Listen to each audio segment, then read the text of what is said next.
근데 이게 뭐 어떤 문제가 지금 발생해 아시겠지만은 이제 제일 지금 이슈가 되는 게 이제 결국엔 전세 사기, 깡통 전세. 이게 심각한 문제인데요. 공인중개사에 의한 전세 사기는 그렇게 크지 않습니다. 예. 거의 대부분들이 뭐냐면 깡통 전세죠. 왜냐면 이거는 그 시기마다 어쩔 수가 없는 게 아시겠지만 부동산이라는 거는 항상 똑같이 가지 않습니다. 급락했다가 급상승했다가 왔다 갔다 계속 반복을 하게 돼 있어요. 예. 그러다 보니 결국에는 금액이 똑같지 않습니까? 그럼 당연히 올라갈 때는 아무 문제가 없어요. 문제는 가격이 내려갈 때죠. 그러면 이게 전세가하고 같이 가냐? 같이 안 가는 경우가 생겨요. 그러면 전세 가격이 더 높아버려요. 그러되면은 결국 어떻게 됩니까? 내 보호를 못 받는 거죠. 이 전세 제도 자체가 위험성을 가지고 있습니다. 전 세계적으로 유일하게 우리나라만 있는 게 전세 제도. 예전에 말 그대로 없을 때, 예를 들어서 60년대, 70년대 이럴 때 이 제도 자체가 엄청난 결국에는 효과를 줬어. 왜냐면 금리도 높다 보니까 거기에 대해서 전세로 해가지고 이자를 안 주면 결국엔 자기 입장에서는 빠른 시간 내에 새로운 집을 살 수 있고 이런 되게 괜찮은 제도였어요. 제일 문제가 이런 문제죠. 한 방에 날려버릴 수 있는 위험성이 너무 크다, 리스크가 크다는 거죠. 그러니까 결국에는 예전에 국토부 장관님도 얘기를 한번 하셨지만 우리 사회에서 이제 전세 제도에 대해서 다시 한번 생각해봐야 된다. 이유가 있다. 결국에는 전 세계적으로 안 쓰는 이유가 뭘까? 결국에는 위험성이 너무 크다. 그래서 이제 결국에는 지금 미국이라든지 선진국이 다 대부분 하고 있는 게 전월세 제도죠. 보증금은 작게 받고 월세를 많이 받고. 근데 결국에는 근데 이것도 뭐가 문제입니까? 이제 어려운 분들 월세가 너무 올라가다 보니까 힘든 부분인데 이거는 국가에서 정책적으로 이제 좀 없는 분들을 위해서 이제 월세에 대한 충분한 좀 어떤 보전 조치라든지 이걸 좀 해주시면 별 문제가 없지 않나. 사라진다기보다는 저는 개인적으로 생각할 때 전세제도는 너무 리스크가 크다. 지금 세상에 예전에 하고 세상이 너무 많이 바뀌었기 때문에 그때 당시에는 이게 필요성이 있었습니다. 근데 지금은 이걸 이용하려면 것도 없어요. 그리고 시장이 너무 커요. 아시다시피 이제 임대차 3법에 대한 지금 문제가 너무 많이 생긴 그 중에서 첫 번째가 계약갱신 요건 아닙니까? 그러면 그게 투플러스2 해갖고 4년간은 자기 임의적으로 살 수 있단 말이에요. 근데 문제는 4년 뒤에는 어떻게 될까요? 그러니까 이런 앞을 예측도 못한 제도를 우리가 계속 갈 수가 없다는 거죠. 그러니까 결국에는 전세 제도는 가급적이면 계속적으로 이제 전월세로 바꿔줘야 되지. 이게 저는 반복적으로 또 발생한다고 봅니다. 왜냐하면 집값이 오르지 않을 수가 없거든요. 물론 이제 이거는 지역마다 틀리겠지만 서울 경기로 봤을 때는 앞으로 저는 계속 상승한다고 봅니다. 지금 다 많이 빠졌지만 또 올라가게 돼 있어요. 왜? 그만큼 부동산은 철저히 수요 공급 이론이다 보니까 수요가 많으면 당연히 올라가게 돼 있고 공급이 많으면 떨어지게 돼 있는 겁니다. 예. 이게 말 그대로 이제 민법이라는 법이 만들어지면서 그러니까 결국에는 어떤 걸 같이 만들었냐 하면 물건, 채권을 다 필요 없이 순위가 만들어지게 돼요. 우선순위. 예를 들어 등기부로 보죠. 등기부로 보면 뭐 건전항권, 뭐 전세권 이런 식으로 순위가 이제 바뀌다 보니까 거기에 임차권은 들어갈 데가 없었죠. 예, 순위 자체가.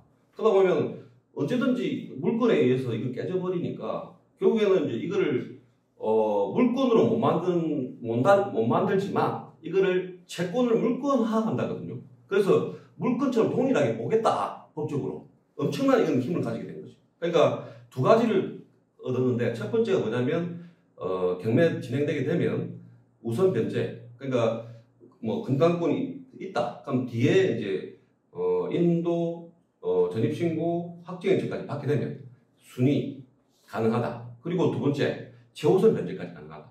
이 두 가지를 얻게 돼서 임차인들이 엄청난 파워를 가지게 됐다. 네. 첫 번째는 이제 전문가를 통해서 갔다고 치더라도 이게 정확하게 예측이 안 됩니다. 그러니까 우리가 아무리 공인중개사가 미래 예측을 간다 해도 우리 스스로도 잘 몰라요. 왜? 정책이 어떻게 바뀔지도 모르고 어떤 또 문제가 갑자기 생길지도 모르니까 부동산 가격에 대한 예측은 솔직히 어렵습니다. 불가능할 정도로. 그래서 이제 공인중개사가 예를 들어서 제대로 된 공인중개사를 통해서 하면 어느 정도 리스크는 줄일 수는 있겠죠. 근데 여기서 더 나아가지고 뭐 전문가 비전문가를 통해서 자기가 계약을 체결한다든지 이러면 더 거기에 대한 리스크가 클 수밖에 없습니다. 그러니까 제일 중요한 건 저는 가격이라고 보고요. 어느 정도 이 가격이라는 건 변동성을 가지고 있기 때문에 최소 범위 내에서 그러니까 너무 무리하게 들어가지 마셔야 돼요. 그러니까 예를 들어서 이 집값이 지금 현재 뭐 15에 칩시다. 그러면 이게 예를 들어서 그 전세금이 9억이다. 그러면 1억 난다는 거예요. 그럼 이게 위험하잖아요. 물론 안 들어갈 수는 없죠. 하지만 이거는 본인 스스로 접으셔야 돼요. 근데 앞으로 뭐 예를 들어서 그 누가 더 오를 거다 이 말 듣고 가버리는 거예요. 안 되죠. 오를 수도 있고 내릴 수도 있잖아요. 그러면 결국엔 리스크를 안고 가는 게 안 되니까 최소 지금 현재 시세에 60에서 70% 정도만 가자. 이게 제가 말씀드리는 최선의 방법이라고 봅니다. 차이가 이제 결국에는 계획범죄죠. 그러니까 이제 중개사 이제 인원수가 거의 12만 명이 되다 보니까 이제 너무 많잖아요. 포화된 상태고 그 상태에서 어렵다 보니까 사기나 이런 그 유혹에 좀 빠져 있는 분도 계시겠죠. 뭐 그런 그 유혹에 빠지시는 분들이 있는데 그렇게 많지는 않다는 거예요. 그러니까 말 그대로 사기를 위해서 자기가 동조를 해가지고 예를 들어서 보십시오. 우리도 딱 공제라는 게 들어요. 거의 2억씩 사고 났을 때 그러면 그 공제에서 배상을 해줍니다. 그럼 그 배상을 해준 돈을 또 부상을 우리가 해줘야 돼요. 자기 돈으로. 그러다가 예를 들어서 사기를 치면 또 형사적인 문제 생겨요. 이거를 과연 얼마를 자기가 해먹을지 모르겠지만 우리가 받는 돈은 그래 많지가 않거든요. 그러니까 대부분 아까 제가 말씀드렸듯이 깡통 전세가 전세 사기의 어떤 그 전체적인 표면을 가지고 있는 거지. 그러니까 가격이 만약에 예를 들어서 높으면 전세 사기도 안 나갑니다. 높으니까요. 당할 것도 없죠. 좀 사고 많이 나는 게 연립주택이라든지 좀 시세 파악이 안 되는 것들 이런 것들은 가격 자체를 파악이 안 되지 않습니까? 아파트는 바로 실거래 거기 나오는데 이건 안 나오니까 일반은 잘 몰라요. 그러다 보니까 가격 자체의 부분에서 사기를 좀 칠 수가 있는 부분이죠. 참 힘든 부분입니다. 그러니까 제가 드릴 수 있는 말은 일단 허가받은 정식 공인중개사 사무소를 이용하시고요.